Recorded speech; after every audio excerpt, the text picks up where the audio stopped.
আজ আমরা শিখব শয়তান হতে বাঁচিয়ে থাকিবার দোয়া। রাসূল পাক সাল্লাল্লাহু আলাইহি সাল্লাম ফরমান, যদি এই সকাল সন্ধ্যায় দোয়াটি পাঠ করা যায়, সকালবেলা পাঠ করলে সন্ধ্যা পর্যন্ত এবং সন্ধ্যায় পাঠ করলে সকাল পর্যন্ত শয়তানের যে চক্রান্ত সেখান থেকে হেফাজত থাকা যায়, আল্লাহ তাআলা হেফাজত পায়। চলুন তাহলে আমরা শিখে আসি।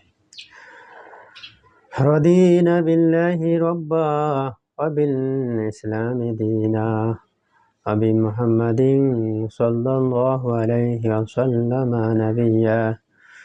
রদিনা বিল্লাহি রাব্বা ওয়া বিল ইসলামি দীনা আবি মুহাম্মাদিন সাল্লাল্লাহু আলাইহি ওয়াসাল্লাম নাবিয়্যা। রদিনা বিল্লাহি রাব্বা ওয়া বিল ইসলামি দীনা আবি মুহাম্মাদিন সাল্লাল্লাহু আলাইহি ওয়াসাল্লাম নাবিয়্যা।